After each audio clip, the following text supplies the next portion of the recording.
So welcome back. What I would like to do today is to bridge a little, to offer a bridge, no, a bridge. So it will, for me, it is very consistent. That means I will speak with too much consistency when I try to explain it. It's just one offer, but I think it's a very beautiful one, which helps somehow to get a better grasp also of how this, what we mean. The two things that it is supposed to bridge is, on the one hand, what does this mean if we say there is thinking in mathematics? The lectures that Elias is talking about. So if there is thinking in mathematics, how can it be universal? Or would there be a universal mind behind it? And how could we think of that? That's one thing. And the other thing is what we had quite beautifully this morning in the rhetorics course, that argumentation, which gives proofs, cannot really, not strictly, be distinguished between logics and rhetorics.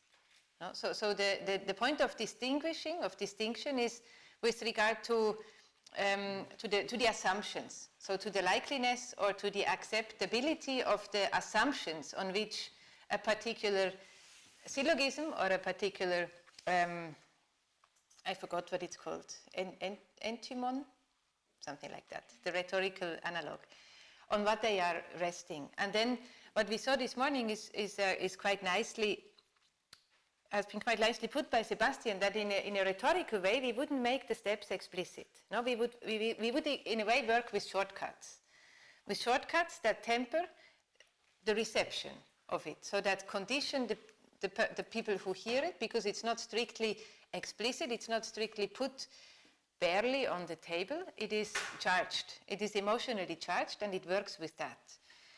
And in the lecture this morning, it appeared a little bit as if in logics, this kind of shortcutting is per se not possible, because the three steps of a syllogism always must be there explicitly. No? So we cannot just reduce them into one line, which then has a direction. We have to give them step by step, a premise, a conclusion. But what the chapter that I would like to speak about today from Michel Serres' book Genesis again, which was also the book of the last lecture that I gave here. What it addresses is classification, no? And in a certain way, it's quite simple, no? So this kind of shortcuts or of reduction or of condensation, of course, we have them in the hierarchies of concepts. No, so concepts are classed. When I speak of a chair, I am speaking in a more explicit way than when I speak of furniture. When I speak of food, I speak more explicit than when I say, well, that's not even food. Maybe this can be considered food. Also, it has no calories. Coffee has 0 calories. So, but you see what I mean, yeah? So the classification of concepts. So first, the collection of things into concepts, and then the classification of the concepts into a kind of an order. This is as well a domain where we can, of course, be rhetorical or do shortcuts or charge things. No? So when it's like that when the language, for example, a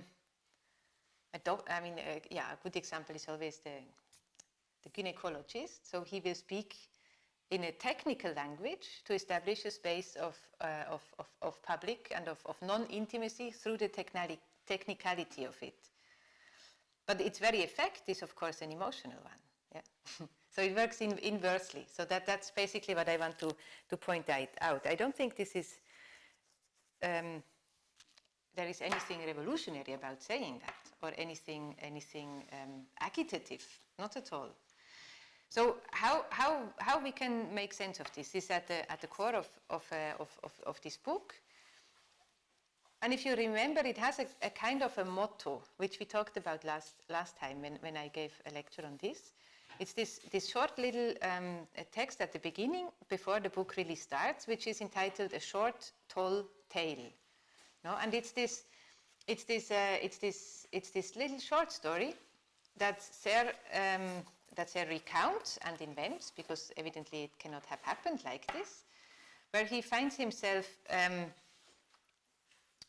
on a boat in the sea, and it's the sea of the what is it called? I think Saragossa Sea it's called. So it's this one area in the oceans where you have the different currents that give movement to the circulation of the waters, where they confront each other such that you have a current from four sides, which creates a kind of a stasis in between. So you get caught up there. And that's where he finds himself. So he cannot get further. And then he says he finds these many messages in a bottle. Yeah? And then what can you do with so obviously they are acts of communication which have failed in a way, because they have not reached an addressee. No? So they were thrown by an act of chance. The message is in a bottle. Of course, it is hoped that somebody will receive them, but the ones that he finds there, they were stranded like him. So what he did is to collect these messages in a bottle of failed communication, and he manages to build a boat with which he can actually leave the stasis. So well, stasis is wrong here. It is part as well, but just this enclosure.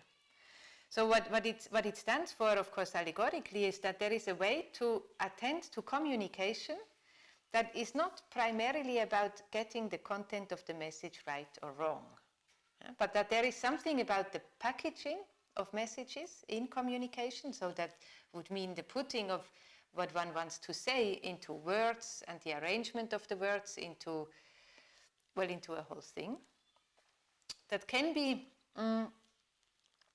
in a way treated formally, mechanically as well, so constructively, but it doesn't try to elucidate the content. It in a way works with the content.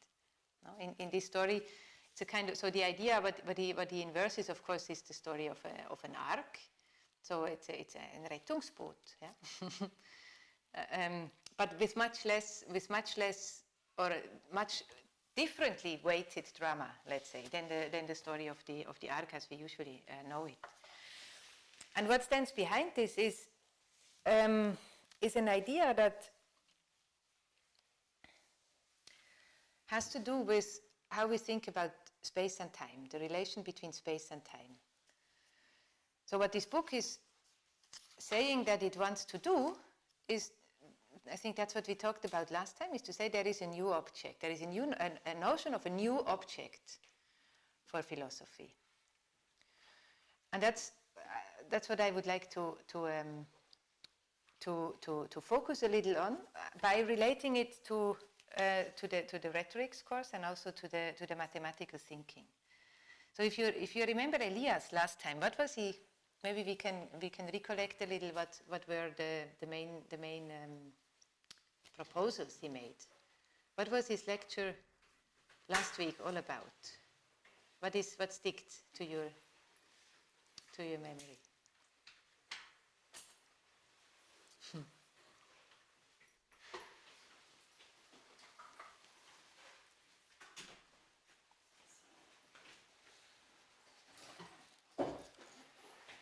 Oh, there was something about the notion of how there is an understanding of progress which is not linear. No? Do you remember?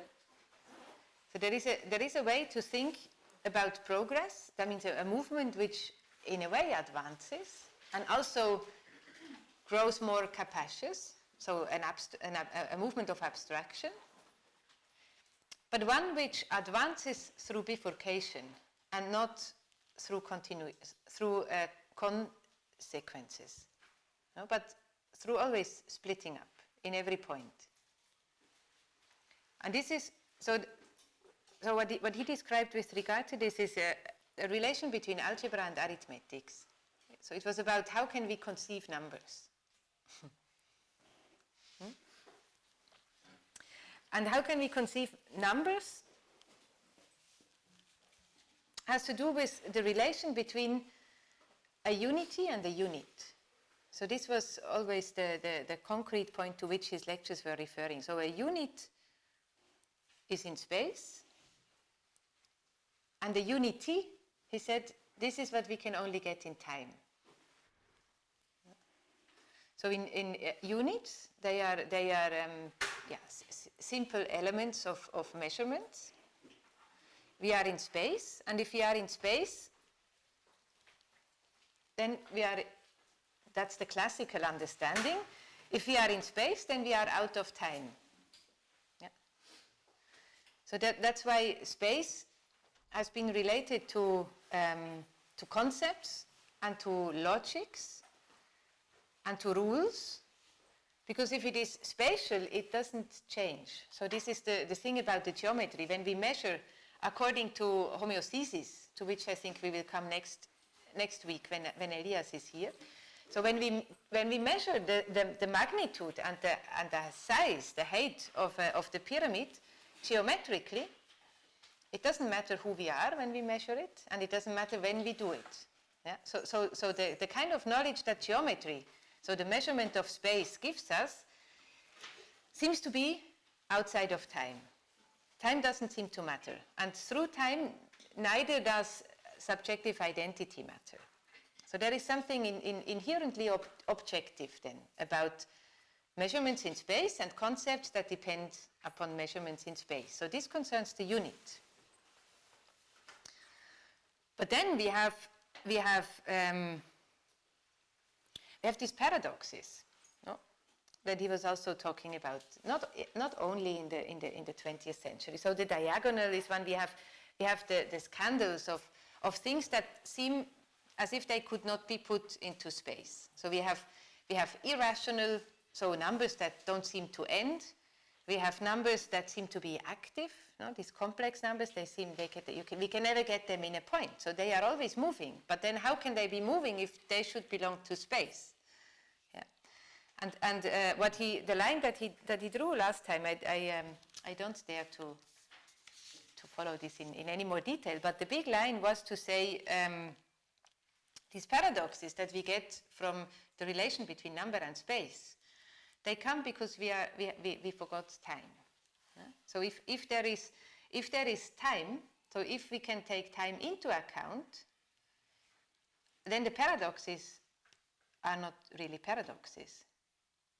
And of course, that's the whole thing, how to make this work. Because so one way then, and this was a very strong school actually in the 19th century as well, was then to say, yes, we need to get rid of the idealized notion of space, we need to get rid of the notion of the objective as primary in science and in philosophy, Hegel. Instead, we need to put a kind of a mind that unfolds through time, so the spirit of time. Yeah? So history with a capital H steps in the position where there used to be space before. But then if we have history, we have no objectivity anymore. So then it appears as if mathematics is not mathematics. Yeah. So then, and that's why you have people like, so the founders of phenomenology actually, Edmund Husserl. No, he wrote this was his PhD thesis. He wrote it as a thesis which argues that numbers actually have a psychological nature. So then it's the natural numbers, but the nature of these natural numbers is psychological. So it's the psyche of history. And then out of this he developed phenomenology as an approach to have a kind of a notion of the object which is always a bit corrupt. But we can still always try to approximate it. So phenomenology means how can we think logically, that means also geometrically, objectively, about something which is merely an appearance, a phenomenon, an appearance, not even a representation, not an ideation, so not an image, just an appearance. So the thing which is least positive. So how can we speak logically about that? This was Husserl. So to say, okay, history now steps in where there used to be space, and then we accept that we will never really be able to reason properly.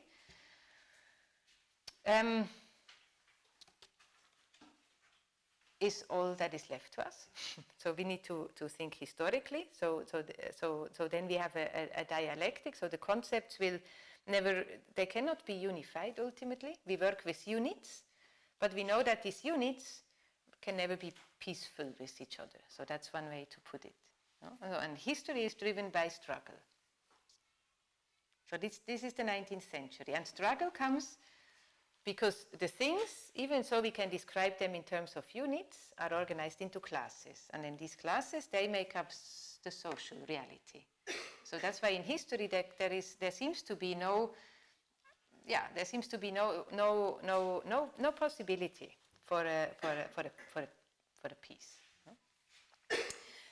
So these two poles are what Serres picks up. And what he says is we can think about time in a different way, in such a way where we can speak about time geometrically as we used to speak about space only. So it's a kind of a spatialized approach to time. And this is the one element that he takes into account when he says that is that we can think of time in such a manner if we put a reasoning that takes chance into account, not just as a failure of our flawed faculties, but as a natural precondition. Like we can do geometry only if we have the assumption of the sun clock, of the gnomon, so something which intermits, so which comes in between the sun, which can tell us time, but through telling us time gives us a regularity in the forms. No? So the shadows, they always need a third, which we cannot really reason. No? Why does the geometrical thinking, why does it work with these tools? Why do tools work? No? So this is a question which is now, of course, very, very central when we are so afraid of the new tools, but it has always been there. So why is it that mechanical tools work?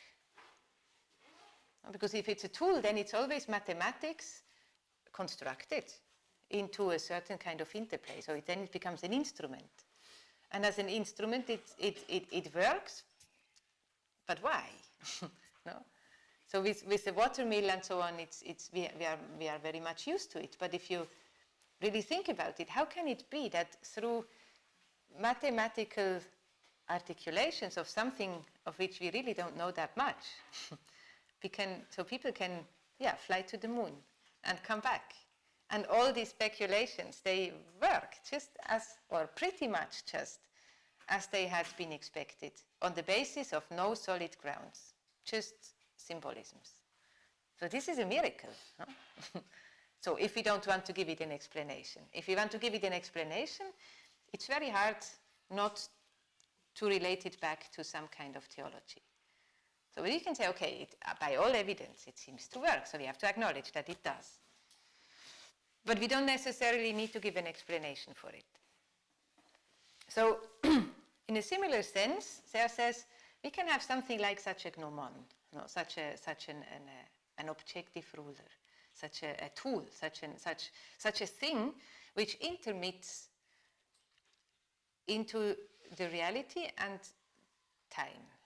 So which intermits, that means which gives a kind of a present or the contemporary. But it itself, we cannot really explain it. He just says, but we can do mathematics under the assumption that there is such a thing. And that's what he is trying to do in this book. So that's why he speaks of, he calls it, Genesis. So it's about an unknown masterpiece, again, like we had this morning with Gertrude Stein. That's why there were so many relations.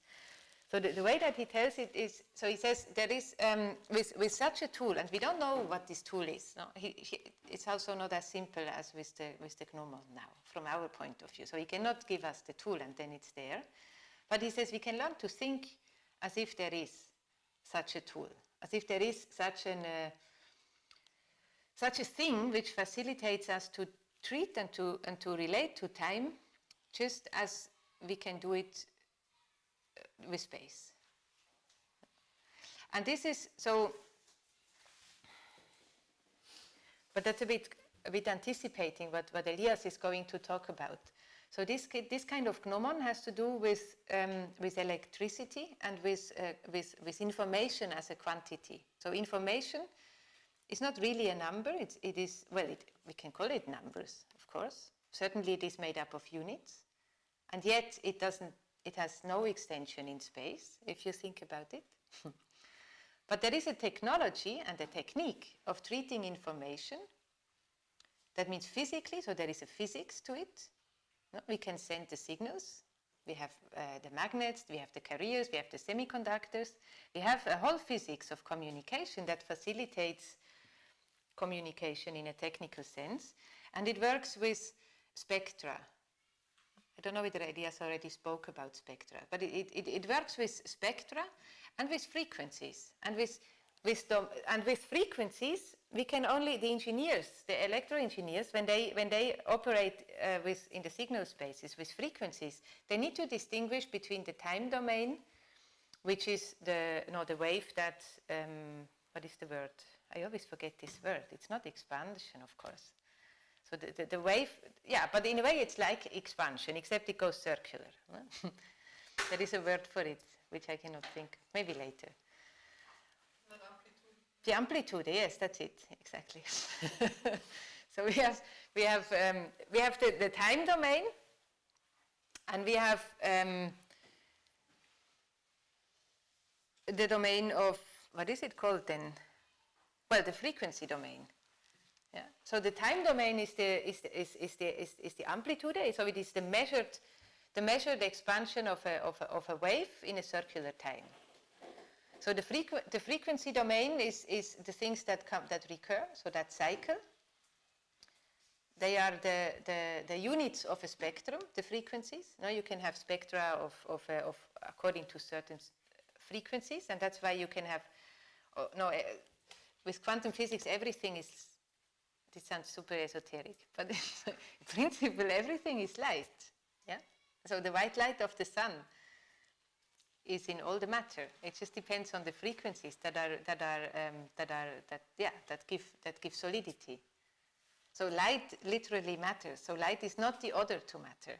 This is why the quantum physics is so difficult to accept. Not really. It's not more difficult to understand than any other kind of physics. It's just super difficult to accept. Yeah. But it's very common to have through spectra to objectify how we speak about time. And this is the mathematics and the geometry out of which Serres then describes what he describes here. But he doesn't want to give it in the technical terms of electroengineering. It could. No? It could be translated. Otherwise, it would not be, I would never take it serious. Not as serious as I do. But he doesn't give us the technicalities. It's about developing imaginaries for not being so shocked about this new physics. And what he refers to throughout the whole book, with Genesis, in a way, is the same question like the question of creativity. Now, what is a creative act? Or what is an artwork? What is a piece of art? What is this capacity to, in a way, do something new? And what does that mean? How can there be something new at all? So, and if there is, how can we recognize it? Because we recognize means recognize. So we cannot. So recognize means always to follow a movement of thinking that has already been there. So it's not for the first time. This is recognition. And creative thinking implies it's a thinking in the act. It's a thinking which does something for the first time. And there is a kind. This is another kind of a short story, like the one with the messages in a bottle. But it's one that he doesn't invent, but which refers back to a short story by Guy de Maupassant, also 19th century. It's called The Unknown Masterpiece.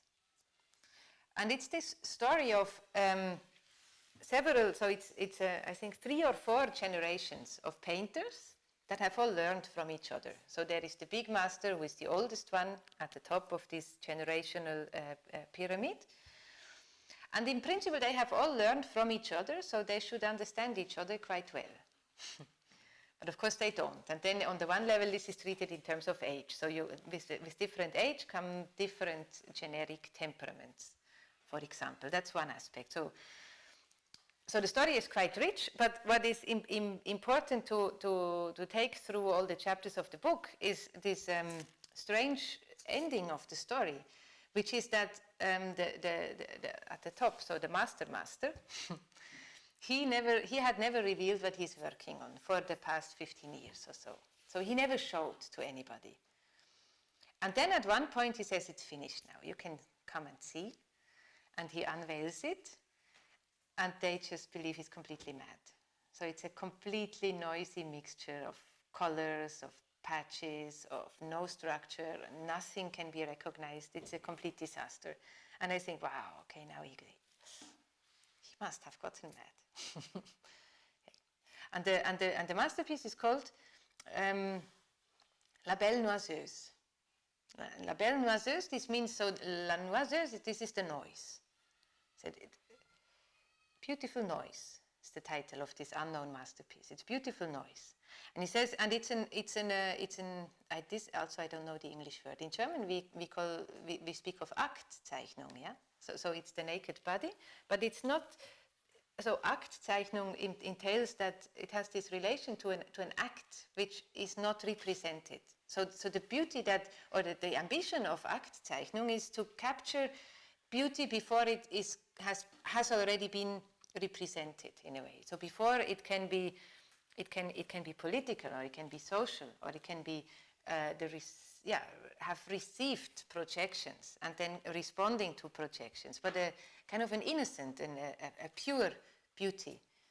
So this is what the masterpiece is. It's an Aktzeichnung of La Belle Noiseuse, of the beautiful noise. So that's, of course, an allegorical story as well, but it goes through the whole book, and the chapter. It's the second last chapter that I suggested for you to read for today, which is entitled "The Birth of Time."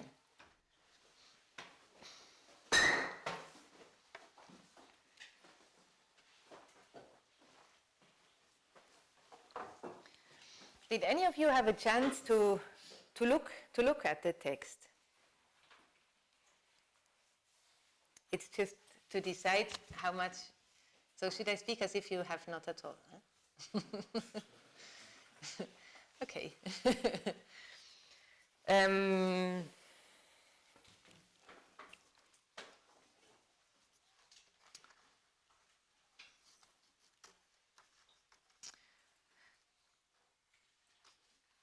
So maybe before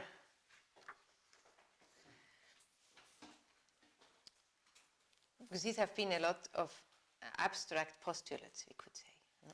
What I said as well. So it's possible to speak about time as if it were spatial without losing its character of the activity. And this way of speaking about time has something to do with art or with creativity. But then he doesn't address it in terms of art. The title of the book is Genesis. And that's because, different from art, it's the objective character which he wants to address. So to speak logically about time, through the separation of different domains of temporality that all work together, this is an objective. So it's science, it's not art. So it's not the unique and the singular articulation that a particular person, however gifted, is capable of. It's something which must be generally valid, as general as a geometrical statement is.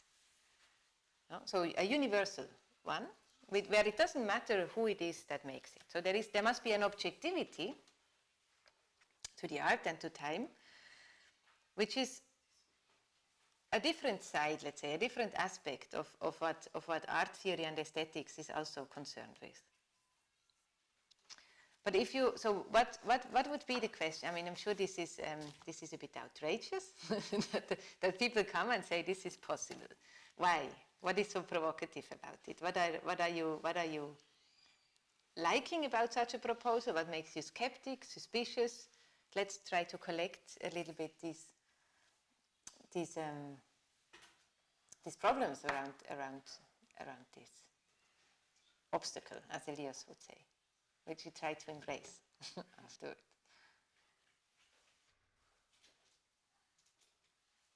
Yeah? I find it interesting in this connection where last time we spoke about Marcel Duchamp's Bachelor machine. Exactly. Because there we have a bride stripped bare, so a nude bride, and then on the other hand we have the industry, and it's interesting to think about something which has not been represented by the industry, and to kind of entwine them or like see a moment where they are not on top of each other, but you can separate them. Mm-hmm. Mm-hmm. Do you all know the piece by Duchamp, The Bachelor Machine? Not really. It's this installation that he did, which is so it addresses exactly the same question. No? So it's the Bachelor. It's a machine. It's in a way the idea how can how can there be conception without sex? So and then this is in his artwork, of course. This is not just this is asking the question of creativity, because if there can be an artwork which has an objective validity, which is not just an extraordinary, like a prophetic singular voice, but which can actually be represented, be addressed, be articulated, which can create a kind of a common understanding, which is not just puzzling. And it seems to be a kind of a conception which is neither the biological one, where conception always means first there has been a splittage into the different sexes that can reproduce and not on their own, whereas an artist, that's at least the idea in the 19th century very much, is somehow capable to conceive, whether it's a man or a woman, doesn't matter at that point, but to conceive alone. So to give birth to something new which hasn't been there, as an act of a singular thing. And what Duchamp in this, that's one way of looking at his sculpture. So I'm not saying I'm explaining this, but what we have is in an industrial machine. So there is a whole production line unfolding between the bride and the bachelor. Now they are prevented from unifying, from uniting, and in between is a production line. So there's an industriality, because industry engineering also, of course, engineering also comes from imagining, so from intermitting into the course of things, from changing, from being inventive with nature. So there is engineering, there is industriousness in between, trying to somehow bridge or to frame differently this categorical distinction between artistic or spiritual conception and biological reproduction. So to say there is somehow in technique or in technology and in knowledge, so in objective knowledge, there seems to be a sum of both at the same time, and then how to exhibit that. But I'm not, so there is a whole series, and then he has Duchamp, but that's something I want to work out next year. No? He has a whole series. He's completely obsessed with the bride and the bachelor in many of his works, with the bride and the bachelor and with money. and with money as a general equivalent. So it's the same topic. No? So if there is a relation between money and art, which is not just a trivial empirical sociological one, that if you want to own art, you need to have a lot of money. Or if you want recognition as an artist, you need to sell very expensively. But money is this general equivalent, so it's this anything. No? Money is that which can compare anything to anything else. And that's unique about money. No? Gold refers to, serves as a standard, but the currency of this is what money does. And this currency is so money and electrons, basically. They're very similar in what they do. Now, electrons are like money in Newton's physics. so they're diabolic, no? And Duchamp is obsessed with this. So in his notebooks he writes that all he tries to figure out is how to paint with frequencies. How to paint with, so it's a beautiful aim. Yeah, and it's exactly, you're right, it's the same interest, the same topic in a way. Yeah. More associations.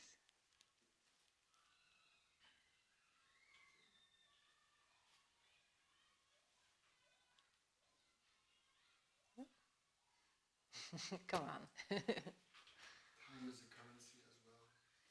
Mm-hmm. How could that be? I would associate time with life and space not. Space is not life, time is life.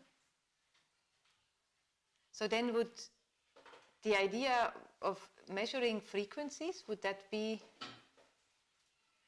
killing? Kind of a currency. A currency, yeah. But this is interesting because it's in a way, nobody really likes money, precisely because it introduces, so it doesn't kill things, but in a way it can. So it devalues because it objectifies the value in a way that is disconnected from the interior value. And when you say in frequency there is life, whereas in space there is not. And then when we think, what does it mean to treat life then? In terms of space, wouldn't that be killing life? No? And in a way it would, but I think in a very similar way as money does. So yes and no.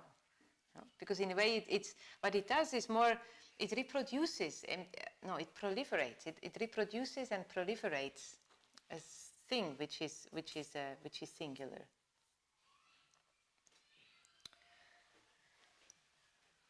Yeah. That's good. More associations.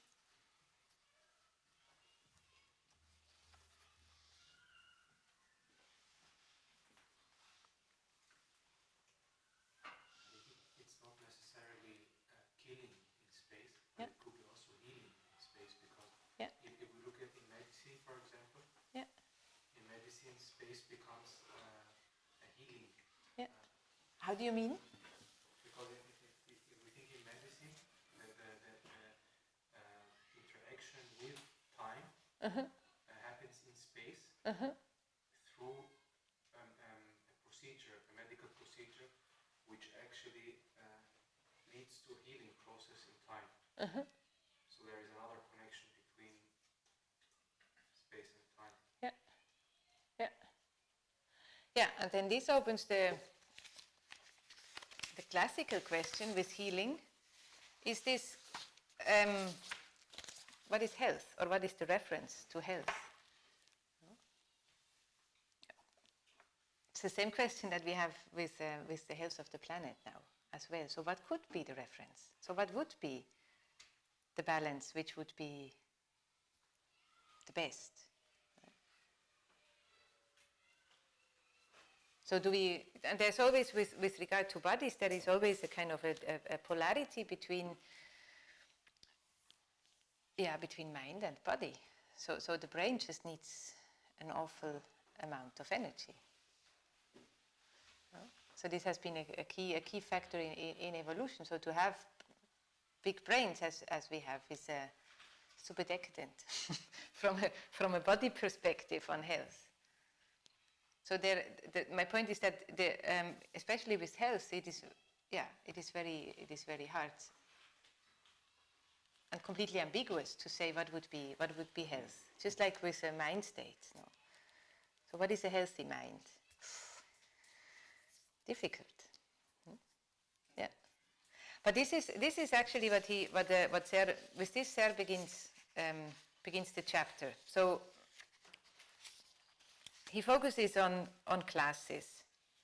So again, remember the title is the birth of time, and then the first chapter is entitled.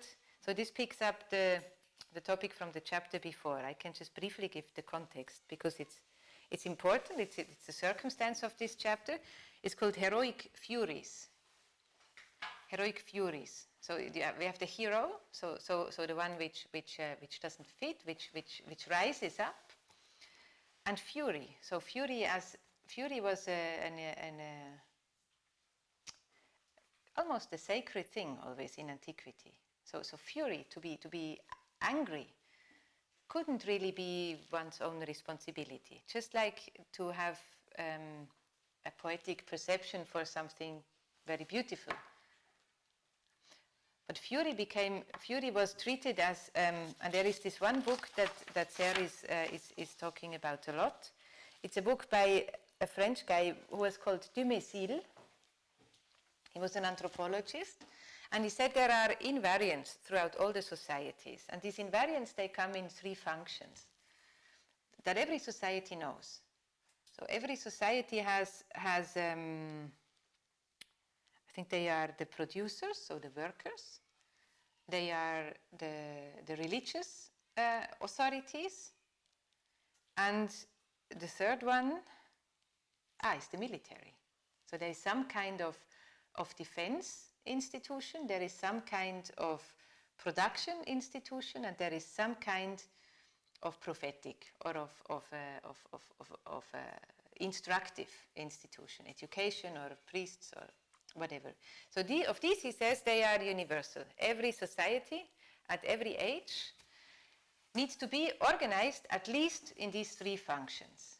And then he says there are, in antiquity they allegorically represented these three functions with the three gods, with Apollo, with Quirinius, and with,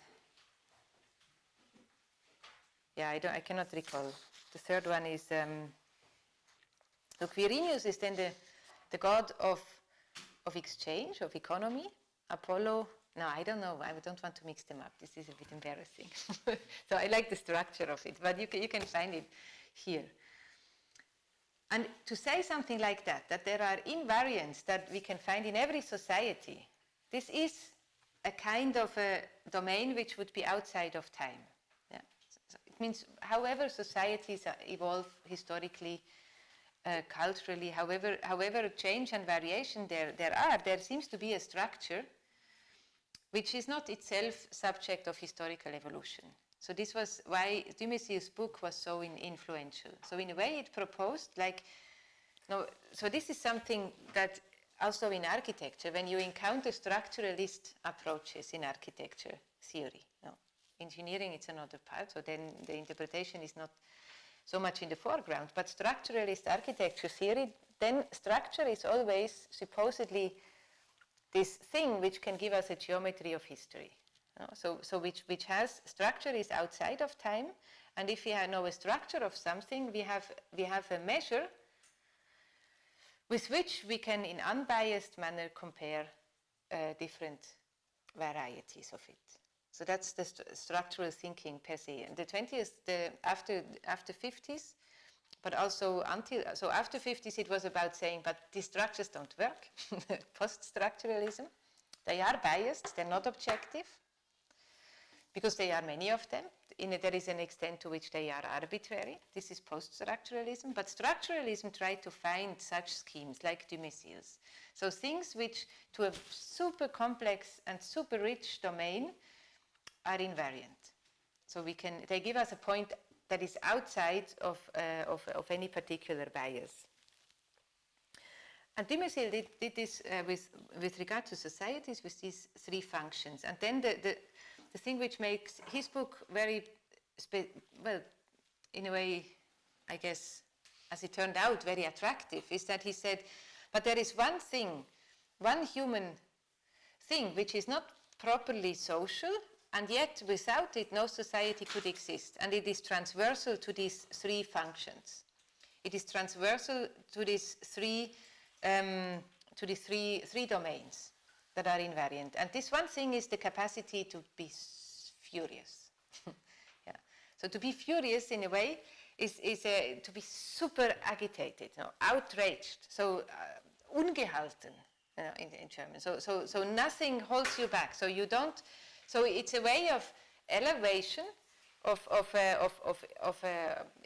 casting off of a social continuity that is not linked to any judgment or valuation of it. It can be super destructive or it can be creative. So this was fury.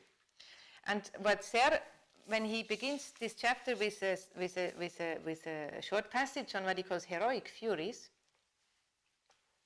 what he tries to say is that what Dumézil called fury as this transversal that goes through the three universal domains, what it does is it is the classifier.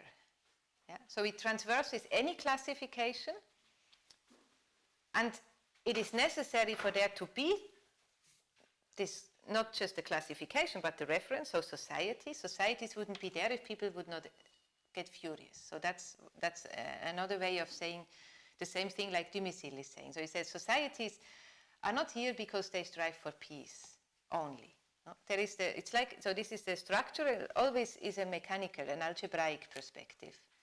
No? So I think this is, Elias described this nicely last week and also the week before. Structure is algebraic. And algebra means if you have one direction, you need to take into account the counter direction. So if you have a positive, you need to know the negative. That's why in principle every structure only works if it works as a circuit, if it has a neutral element that circulates through it. And this neutral element in algebra, this is an analog to what money does or to what electrons do in electromagnetic space. So there's a structure, but the structure is somehow active if there is a neutral element in it. And this neutral element, Serres says, we can say fury acts as it. It is transversal. It makes everything move. But then fury itself cannot be classified. It is what classifies. So it's the actor that classifies. Yeah. And that's where he parts ways with Dumézil and with the structuralist point of view. He says, if this is so, then the structure which gives us these three classes doesn't hold. Because why would fury, if it is not part of any one of these structures, if it transverses through them, why would it reproduce exactly the same classes all the time? Yeah, so then he said the structure that the classes give us, they seem to represent something which is plausible, which helps us to order, to contain chaos, disorder. But what we actually need to do is to think it against structurally. So to think the classes with their negatives. So if you have one classification, what would be, for example, the negative to a classification of societies into these three domains? What would be the negative to it? So it's not that I can now easily name it, but that would be something to invent. So then fury, the classifier, becomes much more like in medicine. Now, when we see something and then we have the organs, but they don't work well together. So we need to classify, we need to recognize, we need to analyze, but with the potential to heal. So he points out this ambiguous situation of classes, which on the one hand give order, so they contain noise, they contain a kind of an agitatedness, but at the same time they produce further agitation, because no classification will ever be accepted and affirmed by everyone and by everything which is there. So it does two things at the same time. So classification, in a way channels noise or violence, a kind of a primal violence, but at the same time it also reproduces it, or produces it even. So it's this ambiguous situation of classes. And then he is interested in this fury. So how could we get an idea then, an objective idea of what this neutral element is? So an algebraic view to it. And this, he says, is the concept that we need to think. So we need to think a concept of this fury, of this energy which is unbounded and which is somehow undirected,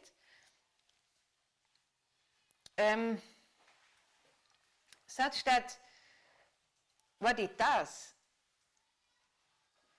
acts, well, to the good.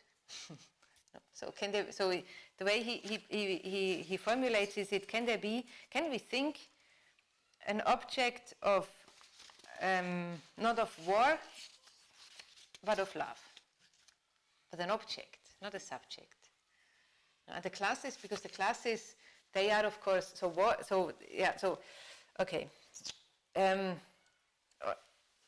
a more generalized sense, what he is describing is that there is a kind of so this is already Dumézil when he says military is a function that creates order for society. So what he says thereby is that war is a form of order. So war is not actually the site of violence, it is actually the site where violence gets classified. Yeah. And this is the difficult side about classification. So there is something strategic always. There is something like a defensive, also aggressive at times, at work in it. But it means that there is so what he accepts is that there is a kind of an agitation or of a noise, of a violence which is not entirely socially produced, but which is there, which is part of nature. So then war is a state of order, a classic state of lines and columns, maps and strategies, leaders and spectacle. It knows friends, enemies, neutrals, allies. It defines belligerents.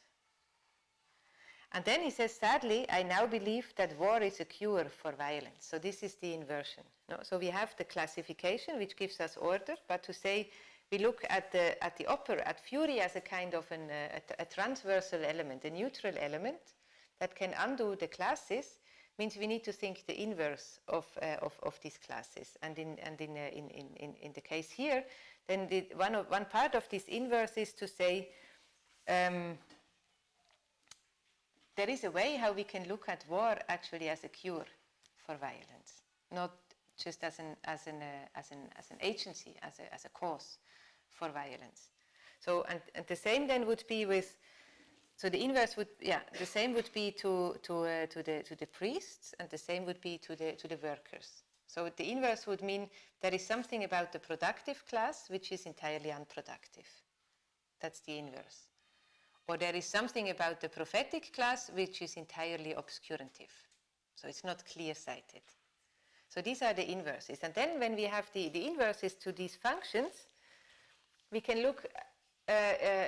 We can look at this factor, at this fury, whatever it refers to, in a different way than when it just explains what is already mapped out. It becomes a kind of like money. So it can be anything. It can be very bad. It can be very good. It can be very much. It can be very few. If it is present through time, because if it is present out of time, money isn't there. So if we say the worth of money outside of time, then we don't even need money, because then the value is determined from its relation between the currencies and the standards and the stakes and all of these things. So we make a snapshot, and then money is gone, as if it had never been there. But if we have the process of exchange through time, then money can make an appearance as money, not as a as a substrate or as a representative of something which would not be of general equivalence, but which would be balanced in a particular moment. So, so this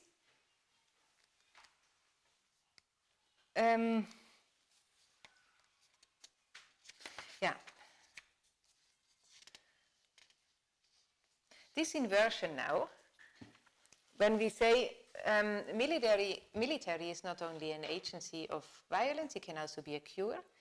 Prophets can not only be agencies of clear sight and of foresight, it can also be the opposite. And workers can not only be productive, it can be the opposite. Do you need a key? Ich habe ihn nicht, Sebastian hat ihn. Dein Schlüssel ist zu Hause. Sebastian ist im asiatischen Restaurant bei der Kirche mit Oliver. Sorry. Ciao. Neben der Kirche, das thailändische, wo wir gestern geredet haben. Nein, bei uns oben. Okay. We have a shortage of keys, so many guests and no keys. Okay, but now I'm lost. Aha, okay. So then if we have these inverses, so the negatives, so then the Fury is not just that's his point. Then the inverse of the Fury, which in the setup of Dumésier's structuralism is what always in a way allows these classes to be what they are, is capable of undoing that. So if the Fury in Dumésir is the classifier, in Serres it becomes that which is capable of integrating. So the inverse to the classification is integration. But as an integrator, it cannot itself be made up of units. And that's indeed what Fury is. So Fury is uncontained. So it's outraged. It's empört. That's a beautiful word in German. Empört. So things are flying in your head. Then it's not contained. So Fury. So there are exactly no units to the emotionality that guides us in moments of anger. And because this is so, it can act in the same way as it acts as a classifier, it can act as an integrator. So it's an operator that integrates. This is a very strange thing. So this is what comes super close to what Elias describes as the neutral element in algebra. The neutral element. And the neutral element is an element of the neutral, so it's a cipher, so it's an articulated nothing, which means anything that it could be must be accounted for by considering also anything that it could not be. So spelling out the negatives to every positive and then collecting all of them. Yeah, this is what a cipher does.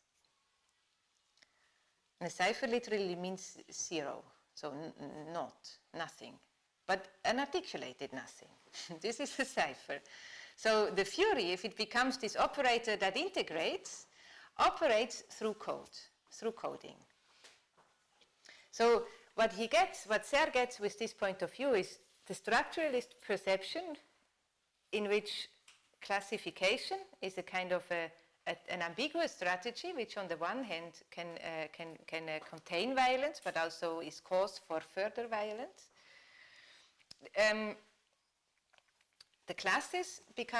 This classification becomes accessible in terms of what are the conditions that make it possible. Code. Without coding, there can be no classification. So even if we have these classes, is somebody, I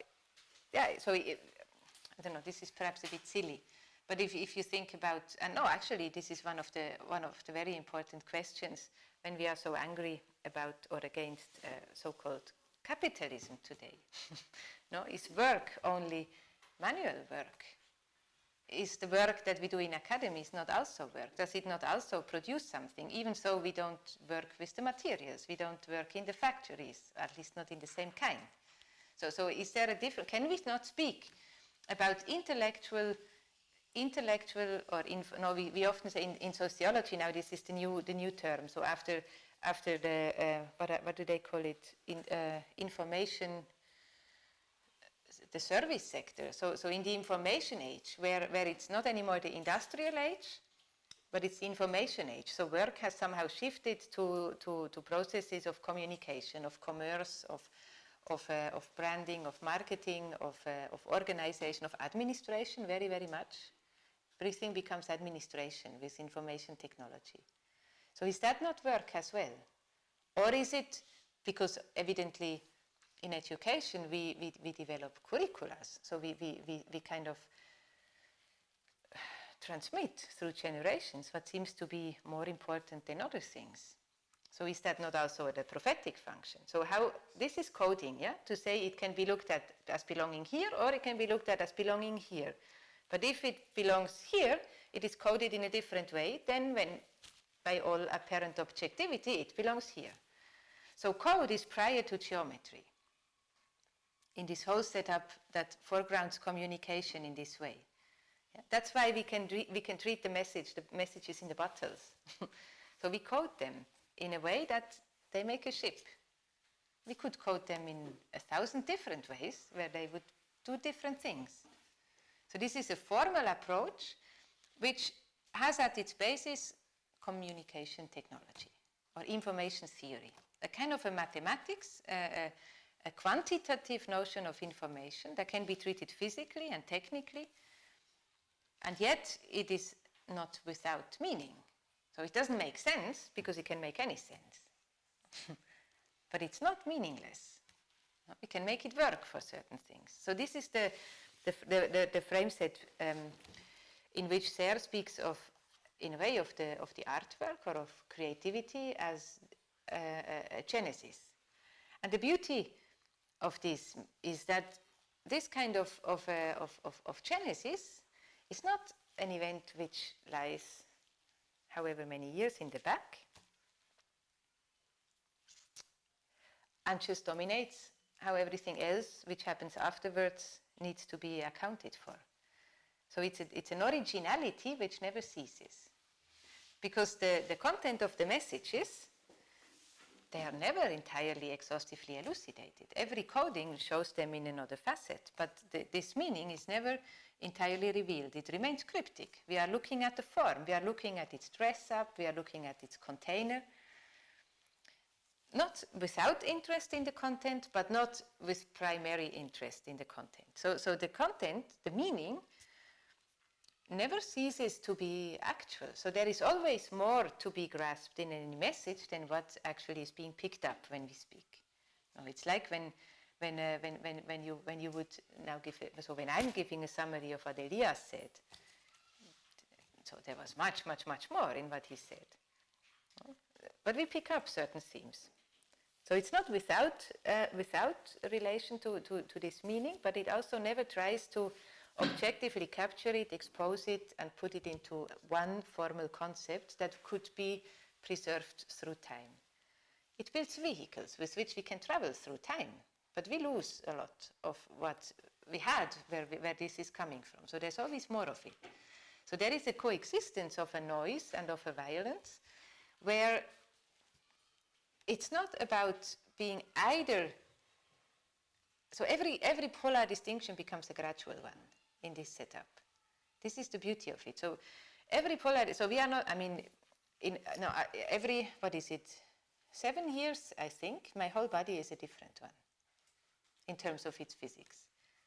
So the substance of all my skins, of all my cells, none of those which I have today I will have in 7 years. But I'm still me, yeah, hopefully. So we are alive and we are dead in every moment. So the things coexist.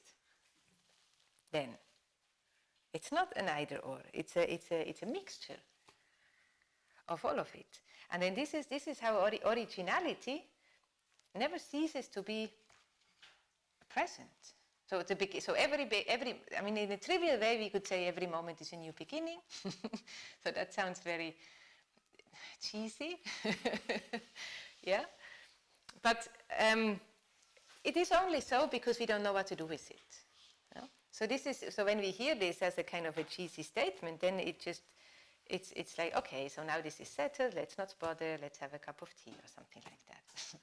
Yeah, so it doesn't urge us, it doesn't demand anything. It's something which just sorts retrospectively, and relaxes.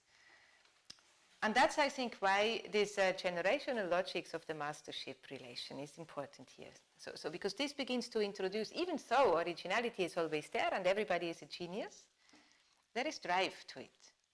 Yeah? Because you learn from somebody, but in order to understand whom you learn from, you need to acquire the same mastership, basically, that you want to recognize in this person. Yeah, so there is a mimesis relation, a relation of copying, of trying to become like, which serves the purpose of becoming free, and that is super counterintuitive. Yeah? And that's what they are concerned with. So you have these three generations, and it's important that this is not just a duet. It's not just me and my parents, no? You and your parents, or your parents and your grandparents. So if the originality is always there, then properly everybody is everybody's parents, daughters, sons, and so on. So, and then we have a notion of a genetic tree. So this is not in this book. That's in the book I love very much by Michel Serres. It's called Incandescence. And there he says, so what then is if you have a notion of code like this, so code which is the condition of possibility for classification, and it acts like this Fury. You know? So it's itself, it's a pure force, a meteorite. So he calls it meteorites in the end. So at the beginning are not things, at the beginning are meteorites. And I will come to, yes, I need to come to why they are meteorites. But there are these things, and they are what code achieves. But then, how could we think? So what could be a referent of code? And in this other book, which is called The Incandescent, he begins to read actually the genetic code in this way. Yeah, and the genetic code then becomes the opposite of what the newspaper tells us that it is. We always read that the genetic code programs us to become smokers, to get cancer, to do this and that. So the genetic code is a concentration of possibilities which you cannot escape from. But de facto, in the genetic code, we share everything that has ever existed. So the genetic code of rocks, of plants, of animals, of other humans. I mean, that's why the distinction between the genetic code of chimpanzees and that of humans is, 0.2% or something like that. So the amount of coded information that we share with everything that exists is way, way, way larger than that which makes us distinctive. And yet we always look at it from the point of view that the genetic code is what gives me my green eyes. Sometimes they're brown, yours. Yeah? So we always look at it from the point of view in how it makes us distinctive. But de facto it makes us universally collective. No?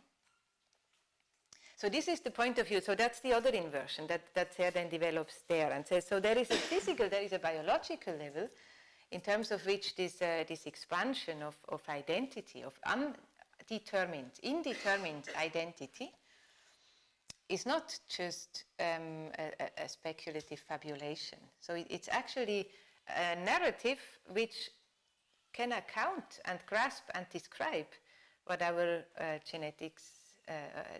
what our contemporary biology actually knows how to treat scientifically. So the clone. So all the things that genetic biologists learn to do with living organisms, they refer to a geometrical knowledge of how to deal with code. But that doesn't mean that they have an idea of that they know what a living body is. Of course not. That's why it is such a dangerous thing right now. Yeah. So, but then ultimately in this chapter, the birth of time. The question is then, so if it's not this very super singular act of conception of an artist, if he is being creative a few times in her life, or his, or maybe more than that, maybe less. So if it's not this singular act, if it is something which is always there and which is so present that we are not conscious of it, so then how to think about time as being born? No? He addresses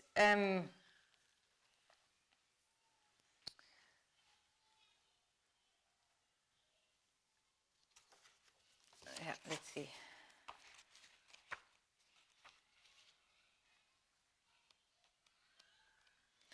So he said there must be a kind of an aggregate of temporality. So we must think of time as a concept that is an aggregate concept. So it's a concept which, that's how, so the question is, how can, so if we have this originality which is shared by everything, but all these things, they have generations, no? So they are born individually and they die and they pass on and so on. However, one wants to account of this, but there is a kind of a cyclicity. And this dynamics, this cyclicity, he says, this is what we can address in terms of multiplicities. So multiplicities, so not purity, so not pure elements, not the human genome versus others, but multiplicities. So there is a lot of things in everything. So it's always a mixture. This is a bit like, for me, to get familiar with this idea, I was always struggling with chemistry. I hated the idea that there is this periodic table and everything is in that. And I kind of refused to understand how its logics when I was in school. And then I read texts by philosophers who were explaining how extraordinary it is that we have this table, because we have the table and the identification of elements only worked from the moment that there was electricity. And that you had a neutral element and the notion of atoms with molecules. So before, chemistry was organized in tables of affinities, in sympathy tables. So Sympathiestoffe waren sich sympathisch oder antipathisch. And this was the 19th century. It sounds ridiculous to us now, but it's not that long ago that people were actually, and they were not, no, it's not that they were not able to do a lot with it. They were able to do a lot, also with chemistry, of course. All the paint, so this you know better than I do. All the fabrics, the materials, all these things, they are chemical knowledge. Just like medicine, before there was the sophisticated, the pills that we have. So the medicine that works on the basis of chemistry, of the organized chemistry, not the affinity chemistry. But the reason why is quite simple. So the notion of experience was super important in chemistry. So you couldn't say why things behave in a certain way, but from experience you know that they do. And then before you have these filigrane, these super sophisticated measurement devices, actually your body needs to tell you, no? To take the weight. So to know if very small differences make huge differences, the experience of somebody who knows how to treat these substances makes a huge difference. But it can be taught, no? But it's different. So, but that means there is an acceptance or a role that experience plays in a knowledge which is objective, so which can be passed on. Other peoples can do it, even so we cannot mathematically describe it very exactly. It works on that basis of an experience, even so we don't have concepts that are clear at its basis in chemistry. So this I liked very much. And in a way, it is coming back with this, but not at the expense of the clear concepts. That's the beauty of it. So these mixtures, it's not that what we have clear concepts for is now messy. This still is clear, but it doesn't exhaustively clarify all that is involved in this. It's a bit like a frequency domain. No? You give one spectrum of certain frequencies, which is perfectly clear for grasping certain phenomena. But if you would have another partition scheme for your frequency, so for your domain, if you would have more frequency taking into account, then it's other phenomena which become visible as well. And they don't contradict each other. It's not that one is right and the other is false. They coexist, but they have different capacities. So this is how then we can think of concepts. They are like spectra, so they are clear, they are not ambiguous, they are not messy, but they are not so their consistency doesn't exhaustively describe what they render ordered. And this I find it super beautiful. It's very relaxing. So it's not about, either wanting the right classification or wanting to fight against the one which is not right, or accepting that there is no brightness in the future and only in the past, and so all of these things, no, they're not anymore decisions that one has to make if one wants to think. You still can do it, of course, but in a way that's quite boring. It's much more interesting to tell stories out of this undecidedness. And it's possible to tell objective stories. But then storytelling means there comes a responsibility with it. So, and this is why the master theme is important. But now, before I think this is a lot. Before, I don't want to overstretch things. But there is a vocabulary that we haven't yet spoken about, which can accommodate. So the one language is the one of quantum mechanics, of spectra, of frequency domains, of signal transmission, of communication channels, actually, if you look at them, because they work with what is constitutive for the communication paradigm is that a signal only becomes apparent relative to the background noise. Yeah? So this is what entropy and negentropy do. So in entropy, this is a kind of a white noise, which is a steady noisiness, and then you can identify a signal if there is an unsteadiness. So if there is something that can be picked up, that can be prolongated, that can be brought into circulation. So this is how the signals work. A signal is nothing except in relation to its background noise, and this is the figure that Serres now applies to how to think of time. So he says time. Now, when you say time, very popular models is either time comes in instants, and then it's a kind of an aggregation of instants. But then what makes an instant? Because time cannot have a unit. No? Then it's just a spatial representation of a temporal process. So it's when we rationalize a certain process, like the factories do, we say we want to have in the end a glass. So how can we the steps of the productions? How can we represent them in spatial reference, which we can construct then together? And then we can optimize the joints. We can differentiate. We can do all of that.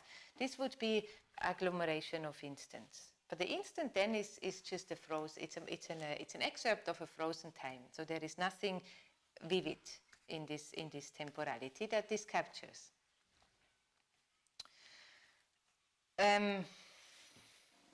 Or we can say time always rushes forth. So nothing can stop time.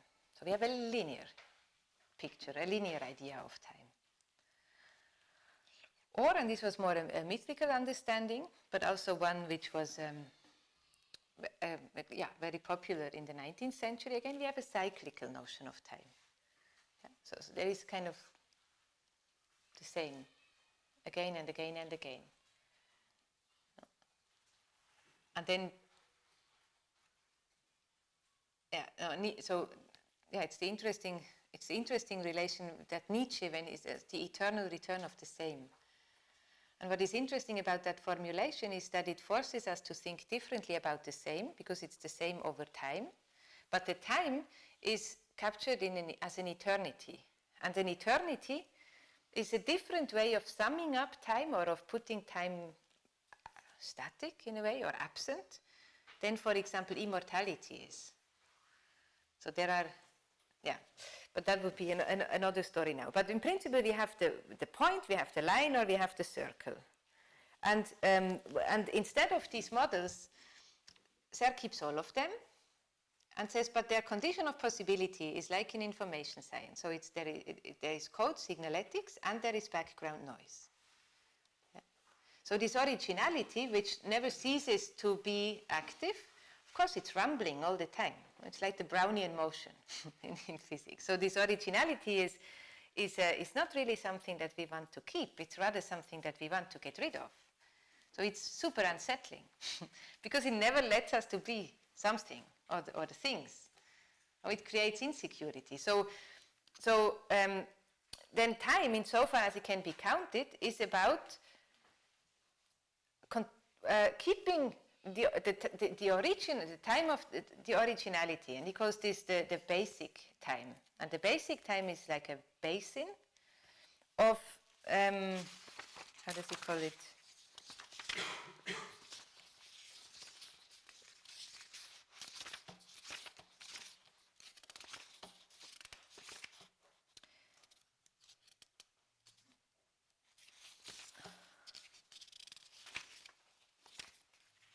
Of novelty. It's a pool of novelty. It's an original pool of novelty. So like, the genetic code out of which all life forms emerge and all forms emerge. So we can say this, it must, so for whatever reason and however, it must have been there from the beginning, and it is still itself. So it's a pool of novelty, a basin of novelty. This, he says, is the noise. This is the originality. This is the chaos. This is this background noise. And then all life forms, all forms of differentiation work relative to what he calls scales of redundancy. So then out of this noise, there are certain things which can be picked up, which can be recognized. And when they are recognized, they get stronger. So their signaletic character gets stronger over time the more they are recognized.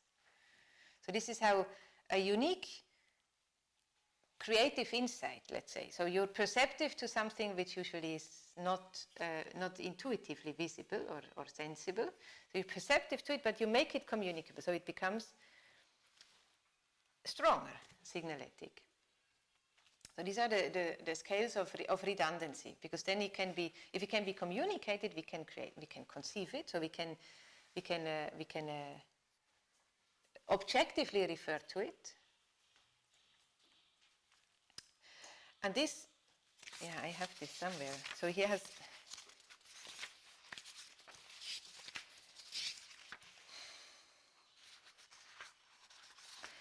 so we can recognize it, and this he calls it's the counted time. So it's the clock. It's the time that clocks give us. Yeah. And that's. I'm not sure if Elias already did or if he will speak about the counting, actually the counting of time, how it emerged, because it was days and nights. Yeah. So you have the cycle of days and nights. The skies get dark and bright, and you see recognizable patterns of the stars. But then from this, coming to a calendar which allows you to identify, of this, it's just, so we sleep and then it's morning, we get tired, we sleep, we get tired, we sleep, but how would you find a year in this turning? It's always days and nights, but how would we find a year? Let's say so here we in our geographical areas, of course we have the seasons, so that's something. But if you live close to the equator, it's another story. So and then even if there is a kind of a unit that would be partial, even in this circular, so how can we count this? So that's one way to think about this scales of redundancy. So a kind of so something which becomes recognizable, which returns. So big mystery outside, and recognizable that which returns, and then beginning to make concepts of it. And this is the beginning actually of the sun clock of the gnomon. So to actually do a calendar, that means to come up with the idea that the year has, no, why is 306? Why not 600 or any other number? Yeah. With the gnomon, so it was actual counting. So the gnomon allowed, with regard to the horizon, it allowed to identify the two singular points every year where day and night are equally long. So it allowed to create a kind of an artificial tropical line. Yeah? So we have the equinoxes, the 2 points where day and night are equally long, and we can identify the point of the solstice. So where the course of time inverts. It goes in this direction, but still it breaks its course. So we have these 3 points, and they become decipherable from the relation of the stars to the horizon line with this thing which intermeets, with this gnomon. And then you can say, okay, there must be a circle. And then this is interesting, but it's a chicken-egg problem. No? So is the circle 360 degrees? Because it was crucial for making sense. It's just about the amount of days that they counted. And they had been from very, very long ago, very precise. But I don't know enough details about this history. So I'm interested in the figure of it. So the gnomon, so we can count time through the redundancy, which circles, but which somehow aggregates. Yeah. So the direction is, if we could say, a circular one. But this circle, it's a self-reference which produces something. It produces actually the time of the aging, the time of what we call the historical time. So it's there. And what Serres now introduces, so to the clock time, so this basic time, then the clock time, and then he says there is a time of the turbulence.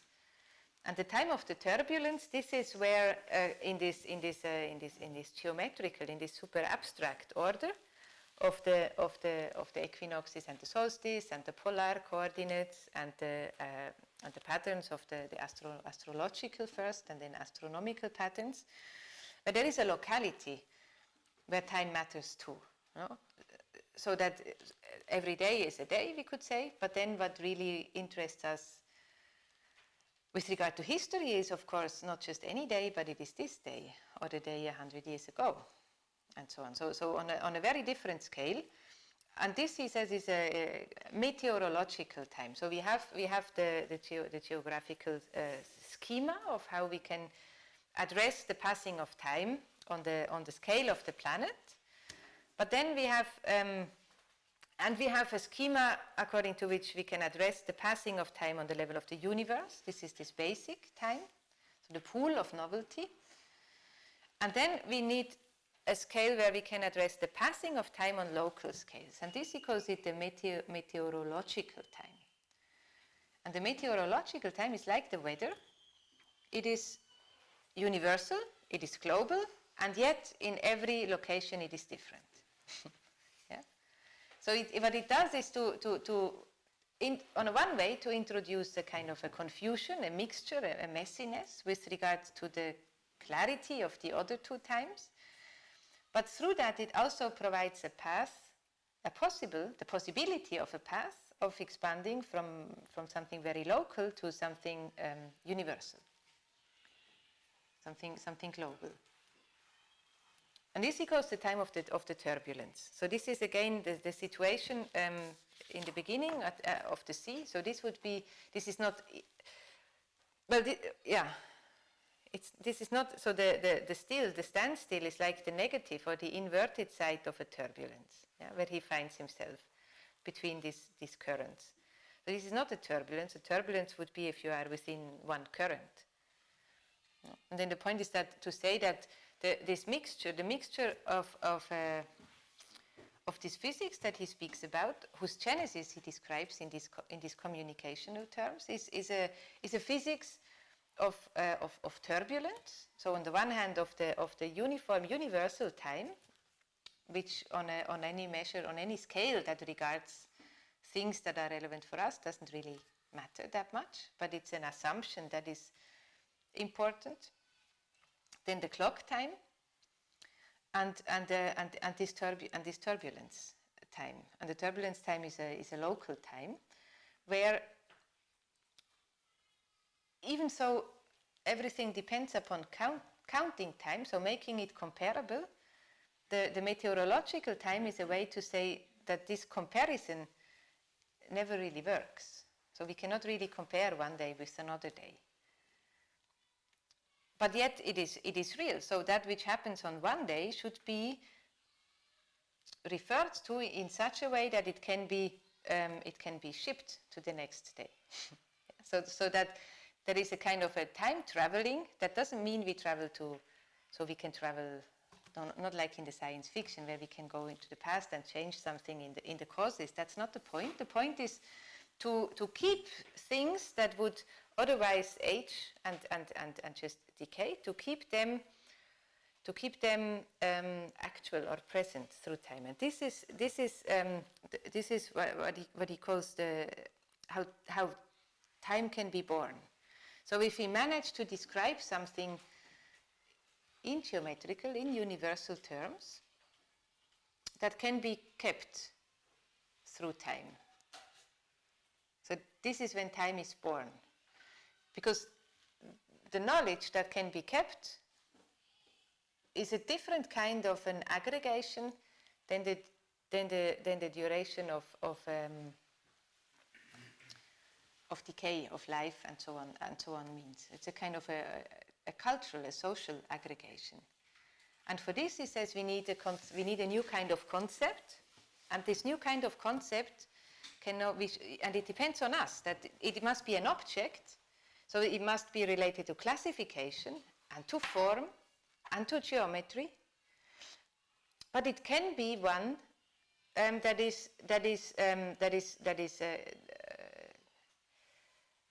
an object of love, not one of separation.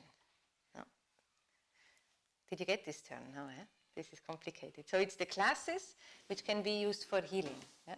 So, but only if we think the inverse of every classification. So then if we think the inverse of every classification, then we cannot identify with what we recognize. We need to assume the most absurd opposite. No? War can actually be a cure for violence. So something which is very unlikely. So we need to accept to make friends with this idea. So this is what it means to have an object in this sense, and that's how it's a way of looking at classification serving unification. So this is the complicated relation, but that's what is ever since there is information technology and the mathematics behind it, you have the two camps, the people who want discreteness and the people who want continuity. And in a way, both are right, no? Because communication is continuous, obviously. But it can only be continuous because in its setup, it's discrete. So somehow the two cannot, we are wrong if we think they are contradicting each other. Somehow they play together. And that is one quite simple way to say why Serres would in a way suggest that we learn to cope with these ideas, which are so counterintuitive, which are so, in a way, pointless as well. No? And this gives then a different, this is a good ending, I think. This gives a very different relation to science if science is the domain that reads objects in that sense. Because first of all, these objects which can be transported, they are not reduced to science. So his point is that arts, cultures, practices, philosophy, they should never, so they can only be what they are if they are relative to the science, but they can never be within it. So we cannot be architects as scientists. We cannot be artists as scientists. We cannot be philosophers as scientists or cooks as scientists. Because in the science, what we want is to get rid of most of the noise that is possible. And that's important because it is what helps, what creates these kinds of time shifts. So these are the concepts. No? But then the arts, philosophy, history, architecture know that concepts age, if you want. So they become, so there are concepts which were perfectly able to stabilize, to keep noise out, which are not capable of doing the same thing today. So concepts are not just always valid in the same way. If we say the validity is to create a kind of a quiet zone, let's say, of something that can time travel. So not all concepts are equally capable of that at any time. So this is what all the other domains know. So they are always about, in a way, healing. Serres would say they need to be the healers of science. So they need to know what science is saying and what it wants. And science, with these concepts, can never be interested in its object. So that's important. And that's the big tension with the art and the masterpiece. So as a scientist, you cannot be interested in your object, because if you're interested, you cannot articulate its stasis. No? Or you cannot, so you articulate the form such that it protects against the stasis. So you cannot like what you are doing. But this not liking is exactly historical, because so people today don't like quantum physics. They don't like, and it's good that they don't. No? If they would, it would be new gods and so on. So they don't like it, and this is good. But not liking it is similarly biased as liking it. So what this role of he says the arts and philosophy and all these practices, what they can do is they are engaged with quasi-objects, whereas for science we have reserved the notion of objects. But the objects in the science, they are always very temporal through the negations through which they constitute itself. Yeah, so through being disinterested, they are super-temporal, but not really psychologically, subjectively biased, but collectively, so according to a time. And the quasi-objects, they are like the Samaritans who need to help the objects to age well, let's say. Not to age well, but also to recognize, this is too drastic, no, I wouldn't. Well, yes, to bury them, no? To bury them and to remember them and then to recognize them again. So and that is a relation where the quasi-objects are always rhetorical. So they don't try to establish a pure form, they want to establish formality in an acceptable way. So in a way which is shared, which is communicated, which is polyvalent, which is figurative too, so, but which has a formal kernel, because this formal kernel is what transports the meaning. Yeah. So the quasi-object becomes through this fury, or the neutral element, if it circulates, or the money, if you want, which organizes interestedness in a way that is classifying, and through being the agency of classification, it never conforms to an order of classification. So it has, but it's not a revolutionary potential. No, it's an active potential. Let's just call it that. And through that it can articulate quasi-concepts, and they have only validity when they are on the same level of power and abstraction and capacity as the science of a time is. Now, otherwise they act in the service of a certain classification. So that's the outlook he's proposing here. And then the birth of time needs to, so time can be born if there is this relation between so in a way you can think between the relation between an object and a quasi-object, perhaps as such a birth. So another way that helps to picture this is, he says, so if you are not inside, so we try to be conceptual, we try to be rigorous, to be formal, to be all of that, and we are concerned with science. But then what we listen to, it's not just seeing and theory primarily, but it's acoustic, so it's listening, is the echo of things. So and then the echo of things, what it does is it in a way says, okay, this new knowledge that science tells us, it's super.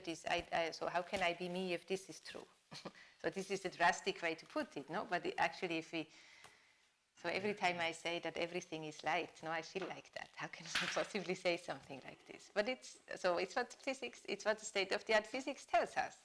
It's what makes these things work.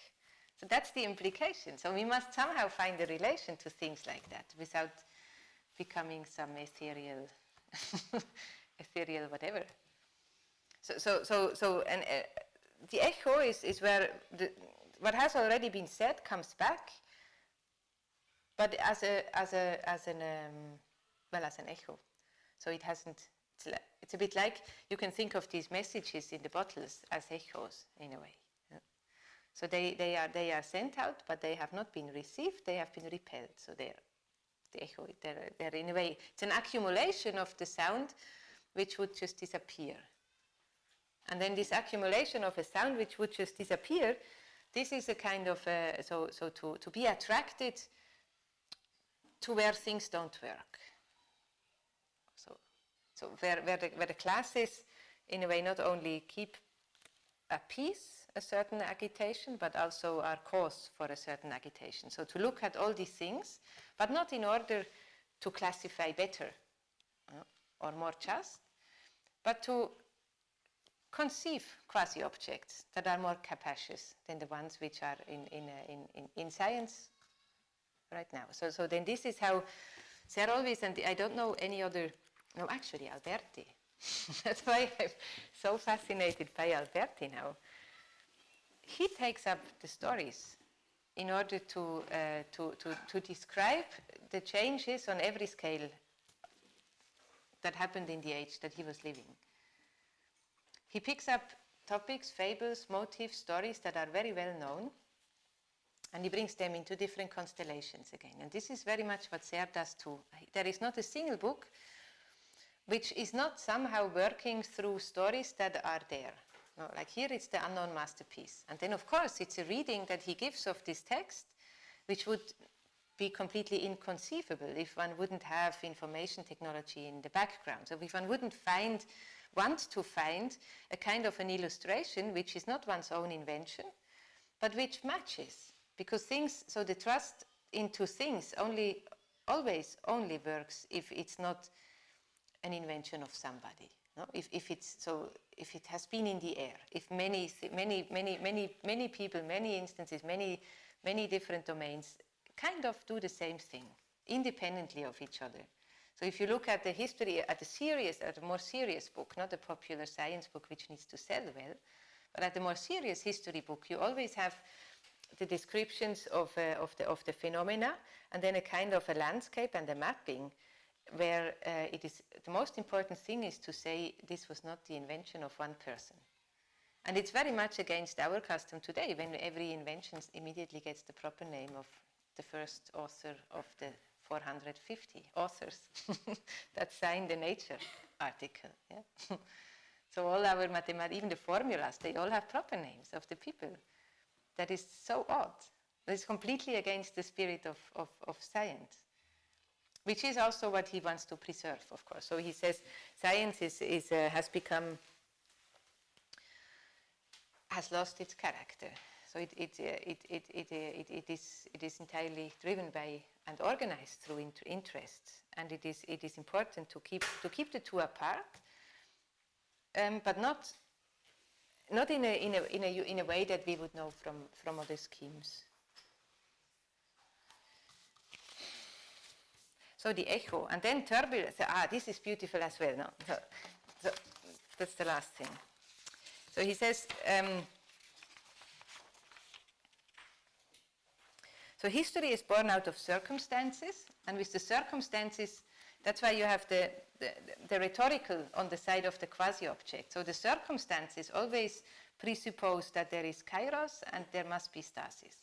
So this is where the inventiveness goes in. In a way, this is where the original activity that can be creative comes to play. It's the circumstances. The circumstances are always local, so they obey to this meteorological time. And the meteorological time, this also means we need to think of a location as a place, and the place has a very precise definition. No, it's a certain angle to the equator. A place. But then if there is meteorological time, that's why he calls it so, then a place is in an angle to the equator, but there is all the weather in between. so the place becomes a domain of tangentiality. So it's actually a composite site. Okay. So it's born out of circumstances. And the beginnings are the meteors, because the meteors they're not just the things which fall to Earth from outer space, from another galaxy, they are also what fall to a location from the weather and make it a complex site. Yeah? So a place which is complex because there are things which don't belong from the beginning. So this is why it's meteors. So stuff that comes from elsewhere. The meteoric time, and then to relate to such concepts, to such temporality, we need these other kinds of concepts. This is going too far. I cannot make the connection so quickly, but I hope some of the lines were plausible. And it's always about it's like, it's not a question of either geometry or harmonics, no, either numbers or forms. That's what we are usually told today. So it's either you go with numbers and then it's calculus and then it's reason, or you go with forms and then it's axiomatics and it's intuition and common sense. So these are two very strong lines in how ideologies, so Weltbilder, I like Weltbilder much more than ideologies, are built up. And there is, so this is not something we need to choose from. That's basically what this abstract kind of thought wants to show. So they, listening and sight are not competing. They're working together. in the conceptions. Any questions?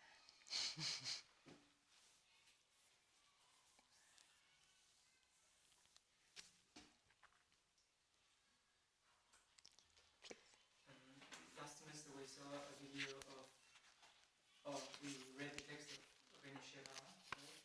And with the vicarious position. And I wanted to ask where you would put this, that actually we practice in our rituals that violence can be a kind of cure for violence, or because that's what he said in the interview, that, or in a way that in order to cure the society from something like upcoming violence, we expulse somebody, or we replace somebody with, and then we keep doing it. And the rituals, they would somehow remind us of that we're doing this. And so in a way, how can, I mean, in a way, we have not forgotten that that you have to think the opposite of what something actually stands for. Or, I mean, is this something? Yeah, that's a big question. So the relation is clearly, this is what Girard, so there is another another structuralist approach in anthropology, which is not Dumézil with the three classes and the functions and this transversal element, but which is an approach that identifies, so that which seems to be constitutive for societies or for communities actually, are rituals of sacrifice in very different forms and in very different ways. But there seems to be sacrifice in every single culture of which we have any kind of documentation. And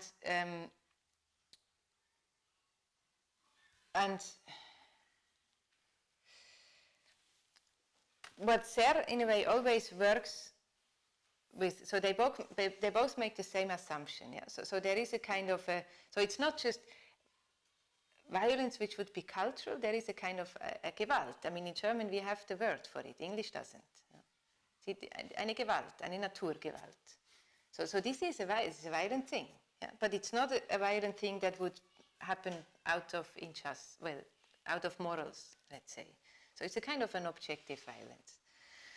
So they both affirm that this is there, also within the kind of a nature of the social. So there is not just a violence which is counteracting to what would be good or just. So there is a kind of a nature to violence. But then where the two approaches differ, and Serres in a way always translates them into each other. So what we have with Dumézil and with the classification, we could say it's a Roman a gesture, in the sense that everything about Rome, different from the Greek city-states, was about integrating all the heterogeneous things within one compass, so the big empire. So it works entirely by classification and by organizing and arranging classes of things. So military strategy, for example, made a huge development with the Romans. With the Greeks, this was always performative, but with the Greeks it transformed into drama, into theater. So the actual religious rites and cults, they were symbolized with the Greeks, and they became art. So in an as-if domain. And with the Romans, the same kind of abstraction happened, but it went into classification.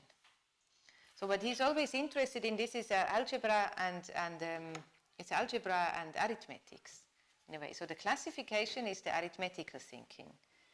You don't question the notion of number, you take it as natural.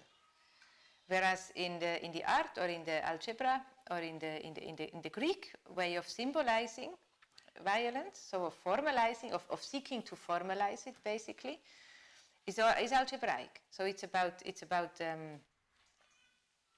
identity. It's not about classification, splitting up and organizing and moving and expanding. It's about concentrating and also transcending with the Greek. So his interest is to not opt for either one, but think about them together. So that's why the communicational. Natural communication, Elias calls this not the bridges. It's always the square, but then you need to forget, and then you need to remember, but you can only do so if you master all the formalities, because it's not your personal memory, it's somehow an objective memory that you remember. So this natural communication pursues exactly the same aim. So to relate geometry, algebra, and arithmetics in a way where they with Elias, form these tripods, so this stance that organizes time, not space primarily, but that organizes time, and then through having the organization of time, we can think about the organization of space relative to the organization of time. And it's never exhaustive, so that's why it's a communication. It must be, everything must always already be there. but we cannot see it. So this is the strong parallelity of the two things. And the substitution is what we have in every act of symbolization. So every act of symbolization, and that doesn't mean that we would leave, so if we symbolize something, it doesn't mean that we leave the performativity of cults. No? So we can, this is, it's another story, but it's super interesting how the because it's so, in architecture, it's such a puzzle how there could be churches, Christian churches. Because the space, so what Christianity did was exactly not manifest architectonically the spaces that they call sacred, but they would just symbolize it for the duration of the procedure. So the communion would always take place in a private space, in the kitchen of somebody. No? And then the table becomes the altar for the moment of the ceremony. Everything becomes what it needs to be in the religious thing, only for the moment of the ceremony. But then how, possibly, could there suddenly be Christian churches? No, not domestic spaces that are re-symbolized. I'm super intrigued by this question. So symbolization doesn't mean that we leave cult and performativity necessarily. Yeah? So it can, but then it cannot. That's so. What Serres ultimately says, and this I find it very important because it so counter the tendencies today. He says what keeps humanist, so a humanist culture apart from other forms of existence is the respect for the object. It's the respect for the object, and the object is not. It is not an icon. It is not a fetish. It is not a career for a certain belief. Also, there is some of that inevitably in every notion of the object. That's why he thinks this relation between the object, which cannot survive on its own, and the quasi-objects, which need to keep them in good shape, let's say. So code and form. Code goes with the rhetorics, with the quasi-objects, and form, to form every code is transparent, but that's exactly why it is so fragile, and that's the opposite of what it is meant to do, because form is meant to be immortal, but it dies. Because it remains in unconscious to the code which constitutes it. So you have the form and the rhetorics that need to work together and not say either you win or we win. No, everything is now cultural popular culture, or science and knowledge needs to be kept secret in canons that are not openly accessible. So because these are the two options ultimately. No? And again, that sounds, so I'm putting this very drastic, but when the topic is about ontologies that become the standards for companies, like with building information models, then this is a big thing, and it's a super powerful thing. No? And to say there must be ontologies, this is locking away classes for an elite kind of, so yeah. I mean, there are good arguments for saying that would be better. It's just not the stance I share, so I'm not teaching you that. But you can go to the inverse of what I'm saying, and then you are there. Yeah.